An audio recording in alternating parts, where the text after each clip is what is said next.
Hello everyone, today we will discuss about ST TGT Science paper solution 2022।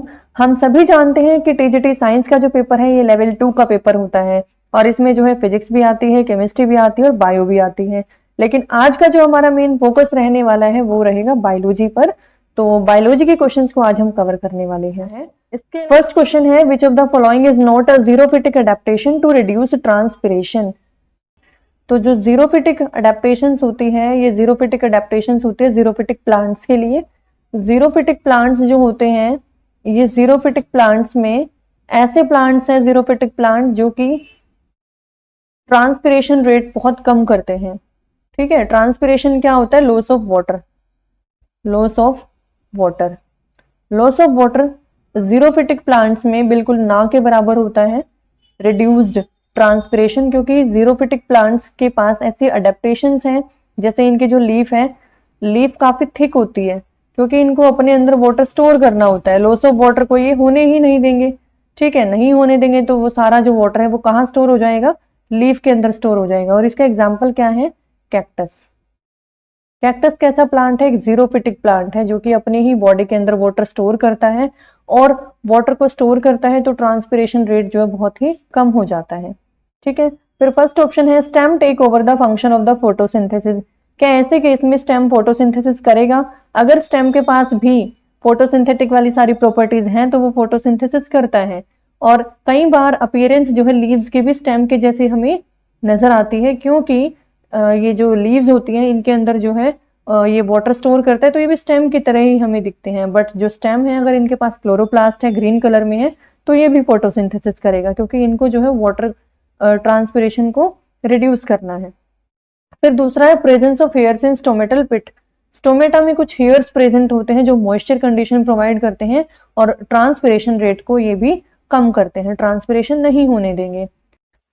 Third option है presence of keratin layer on the leaf surface. अब ये जो keratin है ये keratin present नहीं होती plant में। कैरेटिन होता है एनिमल्स के अंदर, जैसे हमारा ये हेयर्स में होती है, नेल्स के अंदर होती है, तो कैरेटिन प्लांट के अंदर नहीं होती, इसलिए ये आंसर यहाँ पे गलत है। और फोर्थ है वैक्सी कोटिंग प्रेजेंट होती है लीफ की सरफेस पे। जो ये जीरोफिटिक प्लांट्स होते हैं इनकी जो लीफ है उन लीफ पे एक वैक्स की लेयर प्रेजेंट होती है जो कि ट्रांसपिरेशन रेट को कम करती है, वाटर लॉस को नहीं होने देगी। ठीक है, सो लॉस ऑफ वाटर वो भी क्या करती है? कम करती है। तो ट्रांसपिरेशन रेट ये भी इसको फॉलो करता है कि ट्रांसपिरेशन रेट को ये भी कम करती है। फर्स्ट भी कम कर रहा है, सेकंड भी और फोर्थ भी, ये दोनों ही तीनों ही फॉलो करेंगे। बट जो थर्ड ऑप्शन है ये यहाँ पे आंसर हमारा इनकरेक्ट हो जाएगा। Which of the following statement is wrong. कौन सी स्टेटमेंट गलत दी हुई है? ठीक है, histone are rich in lysine and arginine. Histone क्या है? हिस्टोन एक प्रोटीन होता है। जैसे हम सभी जानते हैं कि डीएनए हमारी क्या है? एक जेनेटिक मटेरियल है डीएनए। डीएनए यानी कि डीऑक्सीराइबोन्यूक्लिक एसिड। अब ये जो डीएनए है जब हम इसकी पैकिंग पढ़ते हैं ना, स्ट्रक्चर या फिर packing of DNA, packing of DNA, तो पैकिंग ऑफ डीएनए का जब हम कंप्लीट इसको समझेंगे तब हमारे सामने एक प्रोटीन आता है जिसका नाम होता है हिस्टोन। ठीक है, ये हिस्टोन प्रोटीन का बहुत बड़ा रोल है पैकिंग ऑफ डीएनए में। अगर ये हिस्टोन प्रोटीन नहीं होगा तो पैकिंग ऑफ डीएनए भी पॉसिबल नहीं हो पाती। अब ये जो हिस्टोन्स हैं, प्रोटीन है, हिस्टोन जो है 8 ग्रुप में प्रेजेंट होते हैं, 1 2 3 4 5 6 7 एंड 8। सेम इसी टाइप से यहाँ पे भी 1 2 3 4 5 6 7 और ये 8। तो इस टाइप से डीएनए जो है इनमें प्रेजेंट होता है। इस टाइप से ये जो हिस्टोन प्रोटीन्स हैं ये जो है इनके चारों तरफ इस तरीके से रैप करके रखता है डीएनए को। और फिर जो है इनकी फर्दर क्वाइलिंग होती है, यानी कि ऐसे एक बार क्वाइल हो गया, फिर इनके अंदर भी अगर हम इनको जूम करके देखेंगे तो ये भी ऐसे ऐसे क्वाइलिंग होगी इसमें भी। और अगर जब सेल डिवाइड करेगी तो ये जो डीएनए का थ्रेड लाइक स्ट्रक्चर है ये ही क्रोमोसोम की शेप ले लेता है। अगर इसी का हम एक छोटा सा हिस्सा जूम आउट करेंगे तो वही जो है ये डीएनए की हमें फॉर्म देखने को मिलेगी, थ्रेड लाइक स्ट्रक्चर हमें देखने को मिलेगा। लेकिन क्रोमोसोम कब बनता है? सेल डिवीजन के टाइम पे। रेस्टिंग स्टेट पे जो ये डीएनए है वो क्रोमोसोम की शेप में नहीं होगा, ये थ्रेड लाइक जो स्ट्रक्चर है उसी फॉर्म में हमें दिखेगा। बट जो सेल डिवाइड होगा तब ये क्रोमोसोम बन जाएगा, क्रोमोसोम की शेप जो है लेने लग जाएगा, जैसे माइटोसिस और म्यूसिस होती है उसमें हम इजीली देख पाते हैं हर एक स्टेज में अंदर इसके जो अलग अलग स्ट्रक्चर है वो हम माइक्रोस्कोपिक वे में देख सकते हैं। अब जो हिस्टोन है इसमें लाइसिन और आर्जिनिन अमाइनो एसिड है जो सबसे ज्यादा प्रेजेंट होते हैं, तो ये तो यहाँ पे ठीक है। pH of histone is less than 7। अब we all know that DNA deoxyribonucleic acid, ये एसिड है, एसिड है तो एसिड के पास क्या होगा, बेस होगा, प्रोटीन। बेस के pH वैल्यू कभी भी लेस देन 7 नहीं होगी, ये मोर देन 7 होता है, तो ये यहाँ पे इनकरेक्ट है। An octamer of histone is present in nucleosome, मैंने अभी बताया 8 जो ये प्रेजेंट होते हैं, और इस एक को हम क्या बोलते हैं, an octamer of histones is present in nucleosome. Histone ये जो है न्यूक्लियोसोम हम इसको कहेंगे। फिर फोर्थ है 5 type of histones are involve in DNA packing. अब ये जो हिस्टोन है इनकी 5 टाइप्स होती हैं, जैसे एक होता है H1, एक होता है H2A, एक होता है H2B, एक होता है H3 और एक होता है H4। ये 5 अलग अलग टाइप के जो है हिस्टोन प्रोटीन्स हैं जो कि DNA की पैकिंग में हेल्प करते हैं, तो ये भी यहाँ पे सही है, लेकिन जो इनकरेक्ट है वो हो जाएगा यहाँ पे second option. Which of the following is not a member of kingdom Monera? Monera kingdom, इस किंगडम मोनेरा के अंदर आते हैं सारे क्या, बैक्टीरिया। फर्स्ट लाइन एनसीईआरटी की जो 11th क्लास में है हमारा chapter 3 that is plant kingdom, उसमें लिखा हुआ है कि bacteria is the sole member of kingdom Monera, तो इसमें जो आते हैं वो सारे बैक्टीरिया आते हैं। अब ब्लू ग्रीन एल्गी क्या है, साइनोबैक्टीरिया, तो ये किसका है, मोनेरा में आएगा। माइकोप्लाज्मा भी क्या होता है, जो इसको इसका एक दूसरा नाम भी है जिसको हम बोलते हैं joker of plant kingdom, joker of plant kingdom. और माइकोप्लाज्मा PPLO के नाम से भी हम इसको जानते हैं। और ये जो माइकोप्लाज्मा है ये भी, इससे भी काफी इंपॉर्टेंट क्वेश्चंस बन जाते हैं, जैसे जोकर ऑफ प्लांट किंगडम हो गया, PPLO हो गया, और ये भी किस में आएगा, मोनेरा में आएगा। फिर है स्लाइम मोल्ड, स्लाइम मोल्ड किस में आता है, प्रोटिस्टा के अंदर आता है। ये जो है इसका जो फाइलम है, सॉरी किंगडम जो है वो क्या होगा, प्रोटिस्टा होगा, तो यहाँ पे ये मोनेरा में नहीं आएगा क्योंकि ये जो है यूकैरियोटिक ऑर्गेनिज्म है, इसके पास न्यूक्लियस होता है। और मिथेनोजेंस क्या है, मिथेनोजेंस भी बैक्टीरिया है जो कि मीथेन गैस प्रोड्यूस करते हैं, तो ये भी जो है मोनेरा में ही आएगा। बैक्टीरिया कैसे होंगे, सारे बैक्टीरिया कैसे होंगे, प्रोकैरियोटिक होंगे, जिनकी बॉडी में न्यूक्लियस नहीं होगा। ऑर्गेनेलीज जो है वो मींस वेल डेवलप्ड, या फिर हम वेल ऑर्गेनाइज्ड वे में हम नहीं कहेंगे कि इनके पास जो है सबकी कंप्लीट अलग अलग जो ये सेल मेम्ब्रेन होती है, जैसे ऐसे ही ऑर्गेनेलीज की मेम्ब्रेन नहीं होगी, वेल डिफाइंड न्यूक्लियस नहीं होगा प्रोकैरियोट में, बट स्लाइम मोल्ड में वेल डिफाइंड न्यूक्लियस होता है। ठीक है, इनकी जो ऑर्गेनेलीज है वो वेल डिफाइंड होती है स्लाइम मोल्ड में, बट ब्लू ग्रीन एल्गी में, माइकोप्लाज्मा में और मिथेनोजेंस में ऐसा कुछ नहीं होता, तो ये तीनों ही क्या है, बैक्टीरिया है, इसलिए ये तीनों ही किसमें आएंगे, किंगडम मोनेरा में। स्लाइम मोल्ड प्रोटिस्टा के अंदर आता है, ये यूकैरियोट्स है। नेक्स्ट क्वेश्चन है select the essential part of a flower using the codes given below. अब फ्लावर के अंदर 2 पार्ट होते हैं, एक होता है एसेंशियल और एक होता है नॉन एसेंशियल। एसेंशियल पार्ट हम बोलते हैं जो रिप्रोडक्टिव ऑर्गन्स होते हैं। अब रिप्रोडक्टिव ऑर्गन्स कौन से हैं, इनमें से देख लेते हैं। पेटल्स, जो कि फ्लावर्स में कलरफुल पेटल्स होती हैं, अलग अलग डिफरेंट कलर्स की जो ये होती हैं इंसेक्ट को अपनी तरफ अट्रैक्ट करने के लिए, तो पेटल्स यहाँ पे आएगा नॉन एसेंशियल में। हमें बताना क्या है, एसेंशियल पार्ट। पिस्टल क्या है, फीमेल पार्ट है फ्लावर का, ठीक है, स्टिग्मा स्टाइल ओवरी जिसको हम बोलते हैं पिस्टल, तो ये यहाँ पे हो जाएगा एसेंशियल पार्ट में। पेडंकल जो है ये भी किस में आएगा, नॉन एसेंशियल में आएगा। स्टेमन क्या है, स्टेमन जो है मेल पार्ट होता है रिप्रोडक्टिव ऑर्गन, जिसमें जो है ये जो मेल गैमेट्स होते हैं वो बनते हैं, पोलन ग्रेन्स बनते हैं स्टेमन में।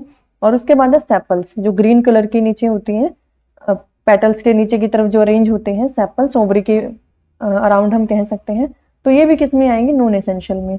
अब आंसर हमारा होगा पिस्टिल और स्टेमन, क्योंकि ये दोनों क्या है, रिप्रोडक्टिव ऑर्गन्स हैं, तो इसलिए बी और डी हमारा आंसर यहाँ पे करेक्ट हो जाएगा। नेक्स्ट क्वेश्चन है which one of the following statement is totally wrong about the occurrence of notochord while the other three are correct। Notochord के बारे में हमें बताना है कि कौन सी स्टेटमेंट रॉन्ग है और सारी जो है वो करेक्ट है। It is present only in the tail of ascidian larva, कि ये जो नोटोकोड है ये एसिडियन लार्वा के अंदर प्रेजेंट होती है। एक तो ये हो गया ऑप्शन हमारा। फिर है it is replaced by vertebral column in adult toad, क्या ये रिप्लेस हो जाती है वर्टिब्रल कॉलम से एडल्ट टोड के अंदर। It is not persistent throughout life in chondrichthyes, ये ऑप्शन है एक। फिर है it persistent throughout life in amphioxus and extends from head to tail. तो 4 ऑप्शंस हमें यहाँ गिवन है। रॉन्ग स्टेटमेंट हमें बतानी है present only in the tail, जो ये नोटोकोड है, नोटोकोड, ये नोटोकोड इसके बेसिस पे इसका जो चैप्टर 4 में क्लास 11th में ही 3 तरीके से इसका जो है डाइवर्जन हुआ है। जैसे कि एक को हमने बोला यूरोकोर्डेटा, एक को हमने बोला वर्टिब्रेटा, एक को हमने बोला सिफेलोकोर्डेटा, सिफेलोकोर्डेटा, वर्टिब्रेटा, यूरोकोर्डेटा। ठीक है, यूरोकोर्डेटा, वर्टिब्रेटा और सिफेलोकोर्डेटा। अब it is present only in the tail of ascidian larva, ये जो ये लार्वा है एसिडियन लार्वा, ये यूरोकोर्डेटा से बिलोंग करता है। इसकी जो लार्वल स्टेज है उसी में नोटोकोड प्रेजेंट होगी, टेल ऑफ एसिडियन लार्वा। तो ये बात यहाँ पे सही है। फिर सेकंड है कि जो ये it is replaced by vertebral column in adult toad. Toad क्या होता है? टोड, जैसे जो फ्रॉग की स्पीशीज है उसको हम टोड बोलते हैं। अब जैसे जैसे टोड का जो साइज है वो बढ़ेगा तो ये रिप्लेस हो जाएगा किसमें? उसके वर्टिब्रल कॉलम में, यानी कि जो उसमें ये नोटोकोड है वो स्पाइनल कोड में उसके वर्टिब्रल कॉलम में चेंज हो जाएगी, रिब्स आ जाएंगी, बैकबोन आ जाएगी, तो ये चेंज हो जाएगी वर्टिब्रल कॉलम में। तो ये किस में आ जाएगा? वर्टिब्रेटा में आ जाएगा। ये यूरोकोर्डेटा में हो गया, ये वर्टिब्रेटा में हो गया। थर्ड है it is not persistent throughout the life in chondrichthyes, ये जो है होती है पूरी लाइफ टाइम। ये इसमें क्या आती है? इसमें फिश होती है, इसमें फिश होती हैं जिनकी बॉडी जो है कार्टिलेजिनस होती है, कार्टिलेज की बनी होती है। इनकी जो बॉडी है फिश की बॉडी वो कार्टिलेज की बनी होती है और पूरी लाइफ टाइम जो है इनमें नोटोकोड प्रेजेंट होती है। बट इसमें लिखा है इट इज नॉट परसिस्टेंट, तो ये यहाँ पे इनकरेक्ट हो जाएगा। कुछ फिश होती है जिनकी बॉडी कार्टिलेज से बनी है और उनकी बॉडी में लाइफ टाइम तक नोटोकोड होता है, तो ये ऑप्शन यहाँ पे गलत है। फिर है fourth option it persistent throughout life in amphioxus and extend from head to tail, सिर से लेके उसके टेल तक ये जो है पूरी लाइफ टाइम प्रेजेंट होती है। ये किस में आएगा? सिफेलोकोर्डेटा में आएगा। तो ये क्या है? सिफेलोकोर्डेटा है। ये भी बिल्कुल ठीक है। Answer third will be correct according to the question. Select wrong statement from the following. Iron necessary for human body is abundantly found in green vegetables. Wrong statement बतानी है। आयरन हमारे लिए जरूरी है ह्यूमन बॉडी के लिए, green vegetable से ये मिलता है, ठीक बात है। Zinc is one of the essential trace element require for human body, ये भी बिल्कुल सही है कि जिंक जो है हमारे लिए एसेंशियल ट्रेस एलिमेंट है ह्यूमन बॉडी के लिए, इंसुलिन फॉर्मेशन में भी हेल्प करता है। तीसरा है fat and minerals are not the essential nutrient for a balance diet. Balance diet में मिनरल्स और फैट एसेंशियल होते हैं, ठीक है, नॉट नहीं, होते हैं, आर एसेंशियल। तो ये हो गया incorrect. The food that generate energy in the body after complete oxidation are in the form of carbohydrate। जब हमें एनर्जी मिलती है तो वो किस फॉर्म में मिलती है? कार्बोहाइड्रेट की फॉर्म में मिलती है, प्रोटीन्स की फॉर्म में मिलती है और फैट की फॉर्म में मिलती है। तो ये भी जो है करेक्ट हो जाएगा। रॉन्ग स्टेटमेंट बतानी है तो रॉन्ग हो जाएगी हमारी third statement. Intercalary meristems are primary meristems because, अब इंटर कैलोरी मेरिस्टेम्स का जो एग्जाम्पल है वो हम ले लेते हैं शुगर केन का। शुगर केन में अगर इसका हम देखें स्ट्रक्चर कैसा होता है, इनको हम बोलते हैं, ये जो इतना रीजन है इसको हम बोलते हैं इंटरनोड, और इस पोर्शन को हम बोलते हैं नोड। इसको भी हम क्या बोलेंगे? नोड। दो नोड के बीच का जो एरिया होता है उसको हम बोलते हैं इंटरनोड। अब यहाँ पे इंटर कैलोरी मेरिस्टेम्स, यहाँ पे कुछ जो है सेल्स होती हैं मेरिस्टेम्स जिनकी डिवाइडिंग कैपेसिटी बहुत ज़्यादा होती है। मीन्स अगर आप यहाँ से इसको कट करके और इसको जो है दोबारा से ग्रो कराओगे तो ये जो है ग्रो हो जाएगा, क्योंकि यहाँ पे इसकी जो कैपेसिटी है ना वो बहुत ही ज्यादा हाई होती है। मेरिस्टेम्स की कैपेसिटी ज्यादा हाई होती है, डिवाइडिंग जो कैपेसिटी है इनकी बहुत हैवी होती है। इनकी जो सेल्स है काफी एक्टिव होती है, जल्दी डिवीजन करती हैं। मेरिस्टेम्स का काम ही यही होता है, डिवाइड करती है बहुत ज्यादा, और ये जो है ग्रो जल्दी करेंगी। तो इसलिए जो है ये intercalary meristems, primary meristems हम इनको बोलते हैं। क्यों बोलते हैं? They appear early in the life of a plant, दिखते हैं, ये ठीक बात है। Contribute to the formation of primary plant body. अब जब इनके पास डिवाइडिंग कैपेसिटी है तो प्राइमरी प्लांट बॉडी भी कौन बनाएगा? यही बनाएंगी। तो इसीलिए दोनों ही स्टेटमेंट बिल्कुल सही है। हमारा आंसर हो जाएगा both 1 and 2। The endothelium of blood vessels is, blood vessels के जो एंडोथीलियम है, जैसे फॉर एग्जांपल कोई भी ब्लड वेसल्स हैं, ठीक है, ब्लड वेसल आर्टरीज हो सकती है, वेन्स हो सकती है। अब अगर इसका हम डाइसेक्शन करें ऐसे, तो हमें इस सर्कल में कुछ ऐसा दिखेगा।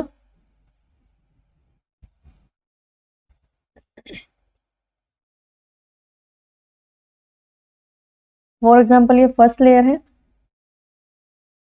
फर्स्ट लेयर हो गई, ये जो है सेकेंड लेयर हो गई, और ये जो है थर्ड लेयर होगी। इसमें जो है हमारा ब्लड रन करेगा, जिसमें आरबीसी डब्ल्यूबीसी वगैरह होंगी। तो ये जो है लेयर्स हो गई डिफरेंट डिफरेंट। अब यहाँ पे ये एंडोथीलियम जो है सबसे अंदर वाली जो है ये है एंडोथीलियम।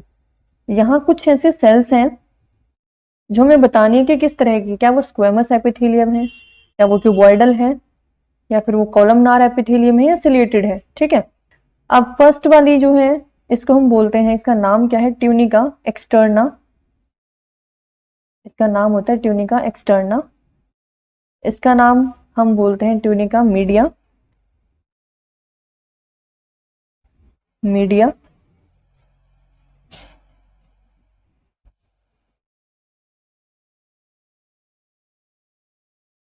Tunica media. और फर्स्ट, सेकंड और थर्ड, थर्ड जो है ये होती है ट्यूनिका इंटरना, हम इसको बोल देते हैं। और इसके जो अंदर वाली जो सेल्स हैं उसको हम बोलते हैं कि ये जो सेल्स हैं वो कैसे हैं? स्क्वामस है, क्यूबॉइडल है, या फिर कॉलमनार एपिथेलियम है, या फिर सिलिएटेड है। तो इसमें हमारा जो फर्स्ट आंसर है वो बिल्कुल यहाँ पे क्या हो जाएगा? करेक्ट हो जाता है। फर्स्ट ऑप्शन हमारा यहाँ पे बिल्कुल करेक्ट हो जाएगा। स्क्वामस एपिथेलियम जो है इसके लिए बिल्कुल करेक्ट आंसर होगा। नेक्स्ट क्वेश्चन है, select the incorrect pair of food articles and the plant part from which it is obtain from the following. Wheat जो हमें मिलता है, ये व्हीट क्या इसका जो ये फ्रूट है इसके साथ सही मैच है?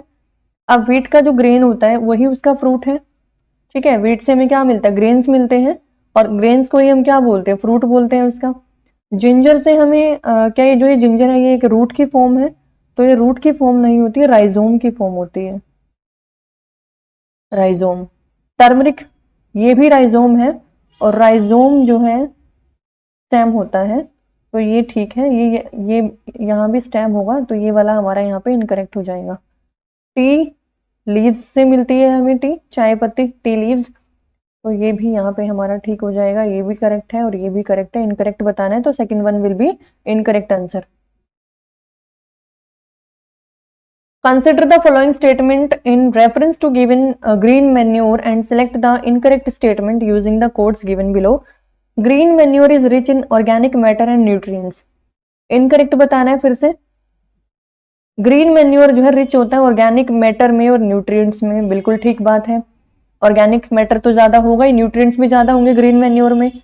दूसरी बात है, green manure is primarily used to enrich the soil in phosphorus. तो क्या ग्रीन जो मैन्योर है हम उसको ऐसे स्पेशली फॉस्फोरस के लिए यूज करेंगे?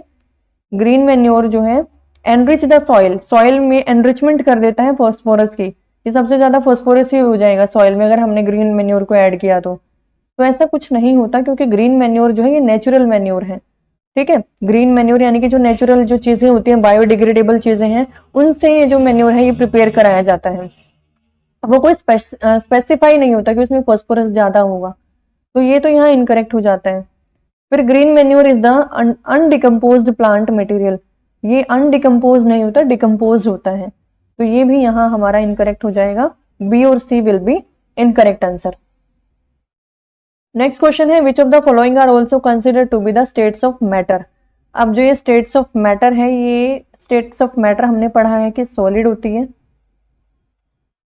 लिक्विड होती है और गैस होती है। ठीक है, बट दो और भी हैं जो इन चारों में ही छिपी हुई हैं, वो हमें देखनी है कि कौन सी है स्टेट्स ऑफ मैटर। क्या प्लाज्मा है, प्लेटलेट्स हैं, बीईसी है या फिर बीएचसी है। तो ये जो प्लाज्मा है और बीईसी, ये दोनों ही स्टेट्स ऑफ मैटर होती है। ये भी हमें ध्यान रखनी है कि जो स्टेट्स ऑफ मैटर है वो 5 टाइप की होती है, बीईसी, बीईसी। अब यहाँ हमारा आंसर करेक्ट हो जाएगा फर्स्ट एंड थर्ड, ये।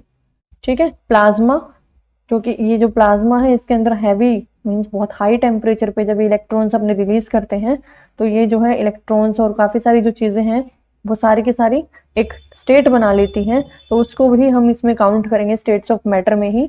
और सेम फॉर बीईसी के लिए भी इस तरीके से कुछ इसका अरेंजमेंट होता है, तो ये भी जो है अपने मॉलिक्यूल्स एक स्टेट की फॉर्म में ले आता है, इसीलिए हम इसको भी बीईसी में ही काउंट करेंगे। प्लेटलेट्स और बीएचसी तो कुछ है ही नहीं, प्लेटलेट्स भी स्टेट्स ऑफ मैटर में काउंट हम नहीं करते। तो answer will be first and third, ये हमारा करेक्ट हो जाएगा। Cells that maintain marrow cells are called, ऐसे सेल्स जो मेंटेन करती हैं मैरो सेल्स को, मैरो सेल्स यानी bone marrow cells. Bone cells कौन सी है, ऑस्टियोसाइट, कॉन्ड्रोसाइट्स, ऑस्टियोक्लास्ट या फिर मैरोक्लास्ट। तो जो ऑस्टियोसाइट है ये होती है हमारी बोन सेल्स, और इन्हीं बोन सेल्स के अंदर क्या प्रेजेंट होता है, बोन मैरो सेल्स। ठीक है, तो ये हमारा यहाँ पे बिल्कुल करेक्ट हो जाएगा। Next question is the earth part responsible for causing earthquake is, earthquake के लिए अर्थ का कौन सा पार्ट रिस्पॉन्सिबल होगा, crust of earth, mental of earth, inner core of earth या फिर आउटर कोर ऑफ अर्थ। तो ये होता है सबसे आउटर पार्ट, फिर आता है मेंटल, उसके बाद आता है आउटर कोर ऑफ अर्थ और फिर आता है इनर। तो ये फर्स्ट पे आएगा आउटर साइड से, ये सेकंड पे आएगा, ये थर्ड पे आएगा और ये फोर्थ पे आएगा। तो बाहर, सबसे बाहर की तरफ जो प्रेजेंट है वो क्रस्ट ऑफ अर्थ प्रेजेंट होती है। जब इन पे कोई भी बाहर से, जैसे अर्थ के चारों तरफ जो बहुत सारे स्पेस में मेटेरॉइड्स और काफी सारे जो सैटेलाइट्स और मेटेरॉइड्स जिनको हम बोलते हैं, एक चट्टान की तरह के जो स्ट्रक्चर होते हैं रॉक्स के टाइप के, वो जब टकराते हैं अर्थ से तो क्रस्ट ऑफ अर्थ, बाहर वाली लेयर क्या है, क्रस्ट ऑफ अर्थ, इससे टकराएंगे तो इसकी वजह से अर्थक्वेक आता है। तो फर्स्ट लेयर जो है हमारी यहाँ पे करेक्ट हो जाती है, फर्स्ट यानी कि crust of earth. Option first will be correct. Explain assertion in reason and choose correct answer. Assertion है कि species are static units in classification, species are static, static यानी कि हमेशा सेम रहती हैं, इनमें कोई चेंज नहीं होएगा, स्टैटिक यूनिट है। फिर रीजन है species do not change with time, species time के साथ नहीं बदलती। तो हमने पढ़ा है क्लास 12th में एक चैप्टर आता है इवोल्यूशन, ठीक है, और 9th ये क्लास 10th में भी हेरिडिटी से का जो चैप्टर है उसमें भी थोड़ा इवोल्यूशन के बारे में गिवन है कि स्पीशीज जो है वो इवॉल्व होती हैं और ये कभी भी स्टैटिक नहीं होती। तो ये स्टेटमेंट तो बिल्कुल इनकरेक्ट है, चेंज होती रहती है स्पीशीज टाइम के साथ, नेचुरल सिलेक्शन डार्विन ने बताया है। और species do not change with time, species change होती हैं टाइम के साथ, उनमें जब चेंज आएगा, इवोल्यूशन होगा, तब वो चेंज होती हैं। ठीक है, तो दोनों ही स्टेटमेंट हमारी यहाँ पे इनकरेक्ट है, ए भी, असर्शन भी और रीजन भी, दोनों ही फॉल्स है। Which of the following living cells have perforation on their cell walls? Perforation on their cell wall किस में प्रेजेंट होती है, बास्ट सेल्स में, वेसल्स में, ट्रैकिड्स में या फिर सीव सेल्स में। अब वी ऑल नो कि प्लांट्स के अंदर जो है वेस्कुलर बंडल्स होते हैं, जाइलम होता है, ठीक है, और फिलोयम है। ये जो सीव सेल्स है ये प्रेजेंट है किसमें, फिलोयम में, और ट्रैकिड्स प्रेजेंट है किसमें, जाइलम में, जो कि वाटर को ट्रांसपोर्ट करता है। फिलोयम जो है फूड को ट्रांसपोर्ट करता है पूरे प्लांट की बॉडी में।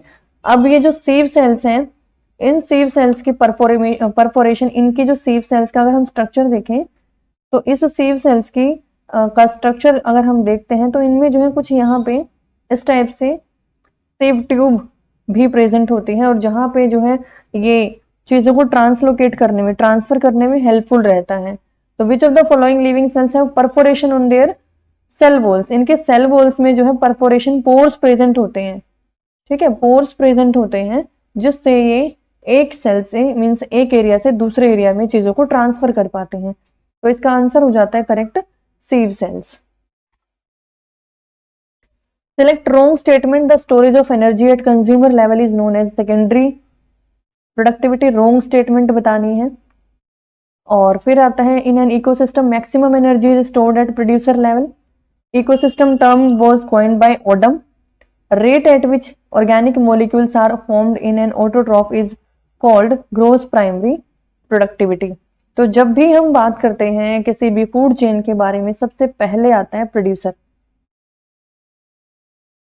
फिर आता है कंज्यूमर,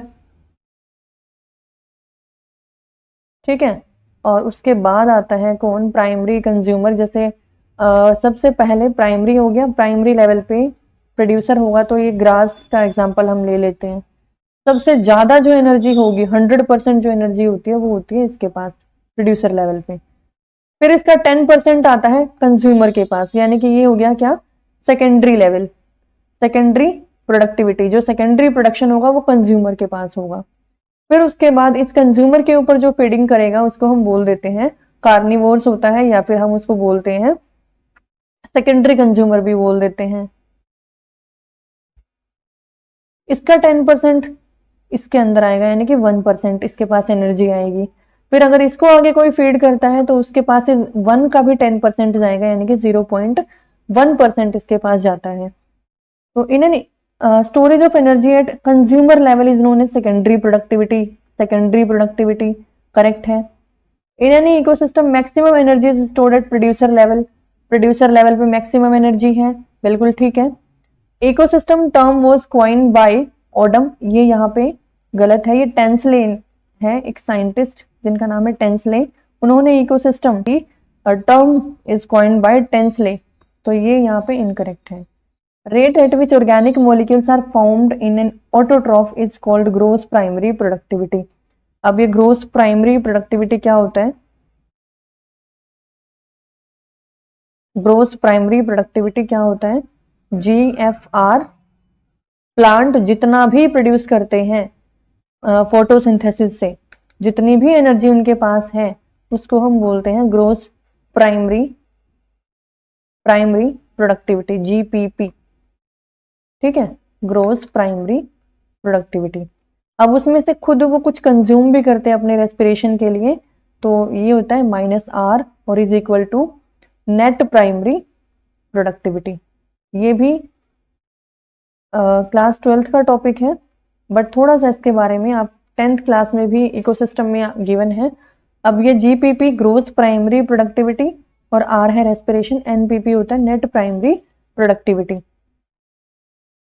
अब इसमें होगा क्या, organic molecules are formed in a autotroph. Photosynthesis में क्या होता है, क्योंकि प्लांट क्या करते हैं, फोटोसिंथेसिस करते हैं, तो लाइट एनर्जी को वो कन्वर्ट करते हैं किस में, लाइट एनर्जी को कन्वर्ट कर देते हैं किस में, केमिकल एनर्जी में, ठीक है, लाइट एनर्जी को कन्वर्ट कर देते हैं केमिकल एनर्जी में। Rate at which organic molecules are formed in autotroph is called gross primary productivity, और इसी प्रोसेस को हम क्या बोलते हैं, ग्रोस प्राइमरी प्रोडक्टिविटी। तो ये भी यहाँ पे करेक्ट हो जाता है, ये भी करेक्ट हो जाता है, इनकरेक्ट होगा ये।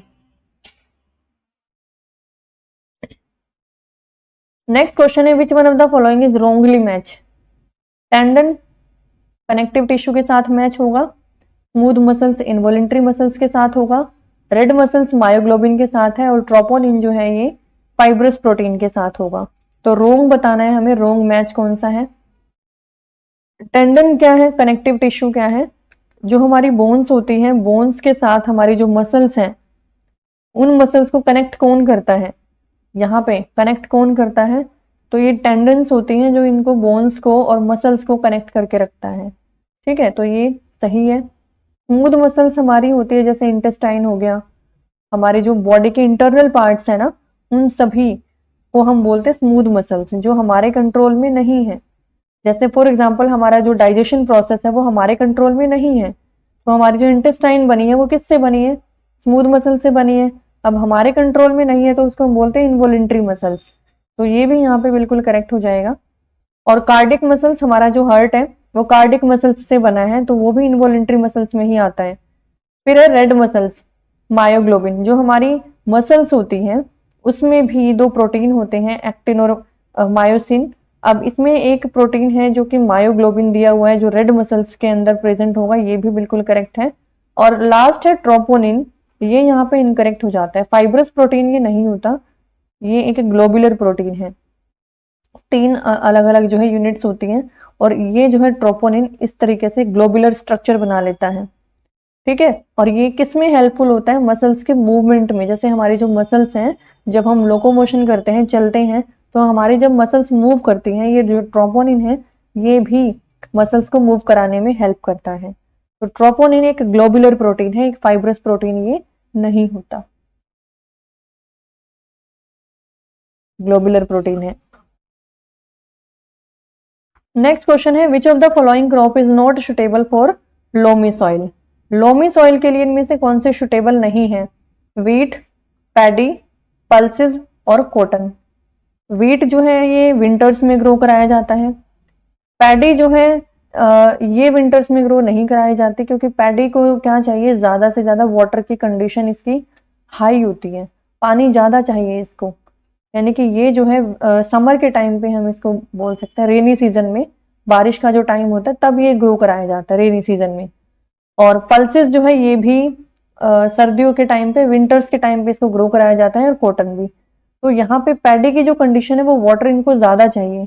और लोमी सॉइल का जो ये इसमें लोमी सॉइल में तीन चीजें होती है, सिल्ट, सैंड और क्ले। ये ज्यादा वाटर को एब्जॉर्ब नहीं कर पाती, जबकि पैडी को तो क्या चाहिए, ज्यादा वाटर की कंडीशन चाहिए, तो ये जो है क्लेई सॉइल में ग्रो कर पाती है अच्छे से। तो यहाँ पे और वीट, पल्सेस और कॉटन ये जो है इजिली लोमी सॉइल के अंदर ग्रो कर पाती है। यहाँ हमारा जो आंसर हो जाएगा वो हो जाएगा paddy. Which of the planet has the largest number of satellite. सबसे ज्यादा जो सैटेलाइट है वो किसके पास है, जुपिटर, मार्स, मरकरी या फिर सैटर्न। सबसे ज्यादा जो होती है वो होती है 254 के अराउंड है, 74 के अराउंड ये है सैटर्न के पास, और 95 के अराउंड है जुपिटर के पास।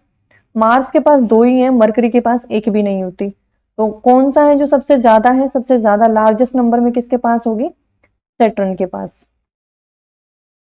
Microscopic aquatic organism lacking locomotory ability and drifting with water current.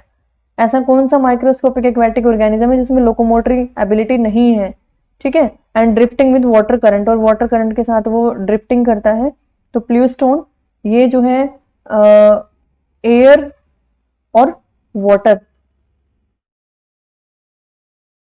का जो बीच का एरिया होता है उसके अंदर ये प्रेजेंट होता है प्लूस्टोन।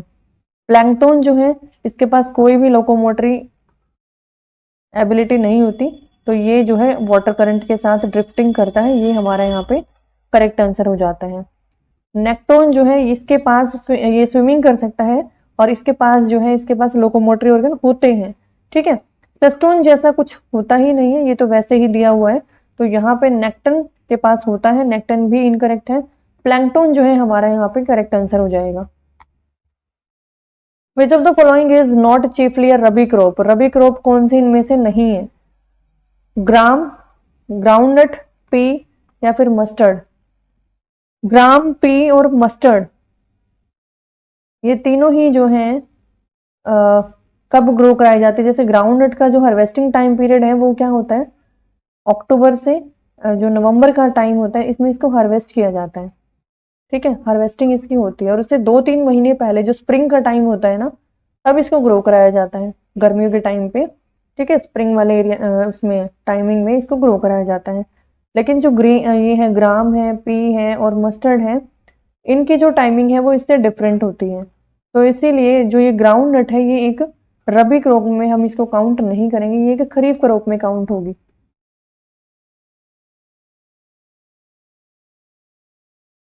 तो आंसर हमारा यहाँ पे फर्स्ट करेक्ट हो जाएगा। इन fluid mosaic model of plasma membrane, upper layer is non polar hydrophilic, polar layer is hydrophobic. अब ये जो क्वेश्चन है क्लास 11 से, क्लास 11th, 9th और 11th दोनों से ही हम कह सकते हैं, क्योंकि सेल का जो चैप्टर है वो 9th में भी है और 11th में भी है। फ्लूइड मोज़ेक मॉडल, यानी कि जो सेल है, सेल की जो प्लाज्मा मेम्ब्रेन होती है, सिंगर एंड निकोलसन ने सेल का आरबीसी जो हमारी होती है रेड ब्लड सेल, उसकी जो प्लाज्मा मेम्ब्रेन है उसका डायग्राम दिया था, मीन्स उसका जो मॉडल है उसको फ्लूइड मोज़ेक मॉडल के नाम से रिप्रेजेंट किया है सिंगर एंड निकोलसन, 1972 में दिया था ये। अब इसमें इसका जो ये मॉडल है, इसके कुछ ऑप्शंस गिवन है, हमें बताना है कि कौन सा करेक्ट है। अब इसका जो मॉडल है वो कुछ इस टाइप से दिया था सिंगर एंड निकोलसन ने, कि ये जो है कुछ लिपिड्स हैं जिसमें कुछ हेड होते हैं और कुछ टेल्स होती हैं।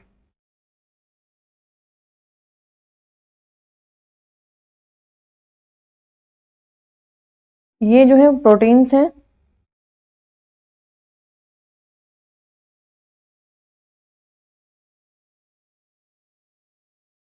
फर्दर कुछ और भी प्रोटीन्स हो सकते हैं जो कि पेरिफेरल प्रोटीन, जैसे यहाँ पे हो गया, ठीक है, यहाँ पे हो गया, कुछ यहाँ हो गए, कुछ इस टाइप से कोलेस्ट्रॉल हो गया।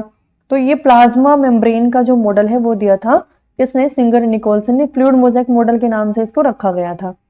अब इसमें वाटर के जो मॉलिक्यूल्स है वो बाहर से जब ये इसमें एंट्री करेंगे ना, तो ये जो मॉलिक्यूल्स है, हेड वाला जो पार्ट है, ये होता है hydrophilic. Upper layer is non polar and hydrophilic. तो ये नॉन पोलर नहीं होगा, ये पोलर होगा, ठीक है, ये जो है पोलर होगा। तो ये आंसर हमारा यहाँ पे इनकरेक्ट है। Polar layer is hydrophobic, polar layer is hydrophobic. अब ये जो पोलर लेयर है ये तो वाटर लविंग हो गया ना, तो ये हाइड्रोफिलिक होगा, हाइड्रोफोबिक नहीं होगा, इसलिए ये वाला भी इनकरेक्ट है। Phospholipid form of by layer, एक ये लेयर हो गई और एक ये लेयर हो गई। तो ये बाई लेयर बना रहे हैं जो कि किसी भी सेल को, जैसे प्लाज्मा, हम इसकी बात कर रहे हैं आरबीसी की, तो उसको जो है फ्लूइडिटी प्रोवाइड करता है। तो ये वाला यहाँ पे करेक्ट हो जाएगा। Protein forms of middle layer, क्या प्रोटीन बीच में ही प्रेजेंट है, यहाँ पे प्रेजेंट है। प्रोटीन तो पेरिफ्री में भी है, इंटीग्रल प्रोटीन भी है, तो प्रोटीन जो है मिडल लेयर में प्रेजेंट नहीं होगा, ये कहीं भी हो सकता है, पेरिफ्री पे भी हो सकता है, इंटीग्रल भी हो सकता है, तो ये भी इनकरेक्ट हो जाएगा। तो आंसर हमारा यहाँ पे थर्ड जो है ये करेक्ट रहेगा। तो ये था हमारा आज का लास्ट क्वेश्चन। होप वीडियो आपको अच्छी लगी होगी। अगर आपको वीडियो अच्छी लगी है तो इसे लाइक कीजिएगा, शेयर कीजिएगा और चैनल को जरूर से सब्सक्राइब कीजिएगा।